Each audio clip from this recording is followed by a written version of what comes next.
Matty Patty. Yes, Papa? Writing theories. Yes, Papa. Telling lies. No, Papa.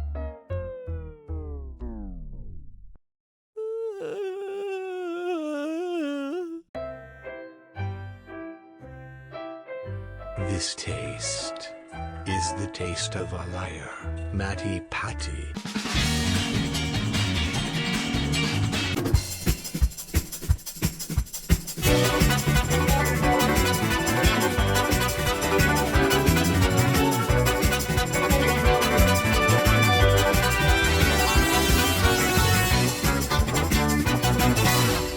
Internet, welcome to Film Theory, where even Speedwagon is afraid of today's episode because today we're covering Jojo's Bizarre Adventure. Now, in case you're not familiar with Jojo, it's a classic shonen battle series in the vein of Dragon Ball Z and My Hero Academia, except, well, it's a bit more bizarre. Which is saying a lot since My Hero has a guy who shoots tape out of his elbows and Dragon Ball stars gorilla people from space. Anyway, to give you just the smallest taste of what this series is all about, the first main arc starts in the Victorian era where we follow Jonathan Joestar, a rich British martial artist who uses rhythmic breathing to channel the energy signature of the sun into his fists so he can explode punch vampires. Vampires, mind you, who can flash freeze anything they touch just by dropping their own body temperature because, you know, vampires can do that in this world. By part 3 of the series, it's almost a totally different show about people using psychic projections called stands to beat the tar out of other psychics, sometimes psychic babies, psychic animals too, because it's anime! On the manga side, Jojo is one of the most successful series in history, with over 100 million copies in print, and it's starting to really take off in the US, not only because it's just a really fun off-the-wall show, but because it is a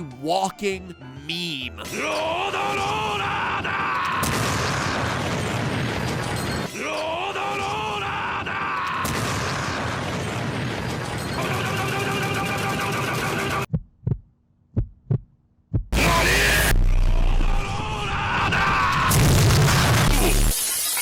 Yes, you saw that scene right. It's a man freezing time to drop a steamroller onto his opponent. But oh no, friends, that's not just any man. Now, for as much as I'd love to analyze how no one is able to deflect the Emerald Splash, because seriously, no one has ever been able to do it. No one. Are you sure about that? Today I have my sights set on a different moment. You see, each part of JJBA stars a new cast of characters, and today I want to cover a meme from its most recent anime season, covering one of the best arcs that the show has seen so far, Golden Wind, where the Jojo story moves away from vampires in Victorian England and instead moves to Italy to fight against some mob bosses. To set the stage, we meet Giorno Giovanna, a petty crook who's living in Italy and has hair that looks like a plate of pasta, specifically manicotti. When he accidentally kills a gangster named Leaky Eye Luca, who's leaning on him for some protection money, our hero ends up over his head. Riding the trolley later that day, he's confronted by Bruno, a mafia lieutenant in charge of investigating Luca's death. Bruno here has two pretty impressive abilities. First, he can create zippers on any surface in order to travel through space and tear objects apart. Oh yeah! And secondly, and more importantly for our purposes today, he has a remarkable sense of taste. That might not seem as impressive as interdimensional zippers, but just wait. It leads us to one of this show's most enduring memes. He claims to be able to tell whether or not Giorno is lying simply by licking his sweat.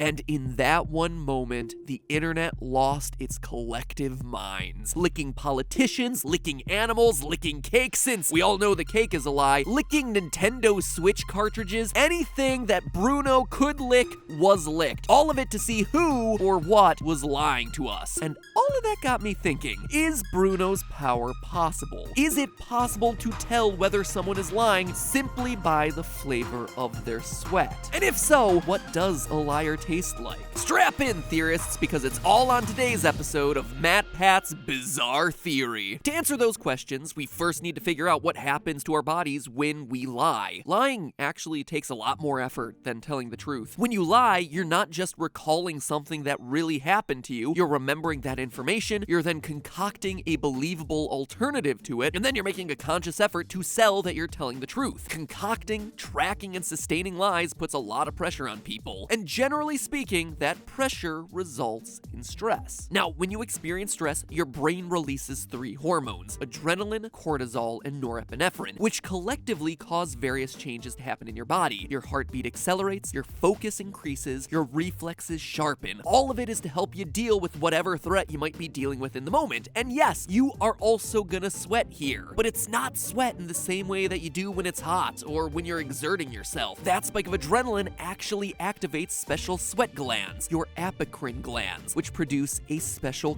kind of sweat. A sweat that actually gets you to smell noticeably worse than your regular sweat. And so it would only make sense that sweat with a different smell would also come with a different taste, right? Well, it's not quite that simple. Unlike the normal sweat produced by your eccrine glands, which is made up mostly of water and salt, this apocrine sweat is a milky-looking substance that's made up of proteins, cholesterol, and fat, all of which are food for the bacteria on your skin. It's the bacteria on your skin consuming and digesting that sweat, which causes it to smell bad. The sweat itself, though, is actually odorless, and if you were to lick it up right when someone started to sweat it out, you wouldn't actually taste anything at all. So no, Bruno wouldn't taste anything particular in the sweat produced by Giorno as he's lying, but he would be able to notice the absence of normal sweat's salty flavor. Of course, this scene is also taking place on a balmy Italian summer's day, right after Giorno climbed a whole dang building, so unless those cable cars have amazing air conditioning, chances are that hormone sweat would be mixed in with a lot of regular old sweat, and it'd probably be hard to tell the difference. But even then, that diluted sweat mixture would be slightly less salty, and with a good enough sense of taste, Bruno would indeed probably be able to tell the difference, calling out Giorno correctly as the liar that he is. That said, there is another problem here. The apocrine glands are mainly concentrated in the armpits and in the, genital region. And Jojo, for whatever this show is not that sort of anime, so Bruno isn't exactly licking the right spots, if you get what I mean, to get himself the best results. Now, there are some apocrine glands that are located on the face, specifically on your eyelids and the wings of your nostrils, so some apocrine sweat might have made its way onto Giorno's cheek, and if Bruno really does have super sensitive taste buds, he could theoretically pick up on that. So while the show may be bizarre, the science, at least in this ridiculous scenario, actually holds up. You can, in fact, taste a liar. The taste of a liar, as it turns out, is salty, but not too salty, just like the perfect French fry. So, case closed, myth confirmed, we can all go home now, right? Wrong. Because, well, the sweat the body produces while lying is different from the sweat produced in response to heat and exercise. It's identical to the sweat produced under literally any kind of stress. So, you'd find that same flavor on someone who's running late to an appointment, or waiting on potentially bad news from a doctor, or who's worried about an upcoming exam, or just pick a random example here, someone who's confronted with questions about a dead body by a violent mobster. That is going to be stressful regardless of whether you're the killer or not. So yeah, Bruno's lie detector test is going to be extremely vulnerable to false positives. He's going to be wrong a high percentage of the time, which seems like it should be a big deal when he's deciding whether or not to kill you in retribution for your crimes. But false positives happen all the time in real world lie detection too, so Bruno's in good company. In real life, we may not be licking people during interrogations to see if they're lying, but we are doing something that's pretty darn similar. You see, the polygraph test, or lie detector test, works on similar properties to Bruno's taste test. While they don't measure the composition of sweat, they do measure factors like the amount of sweat, blood pressure, pulse, breathing, all to determine whether or not a subject is aroused when answering the questions. Not that sort of arousal. Grow up. In essence, the polygraph test looks for signs of stress in an examinee in order to determine whether they're stressed when answering questions, which in turn could lead to the conclusion that they're lying. And in order to mitigate the possibility that sources of stress other than lying will mess with the results, there are actually strict procedures that must be followed in administering these sorts of exams, requiring that the exam happen in environments free from distractions distraction, and at times when the examinee isn't going to be feeling excessive levels of emotion. And even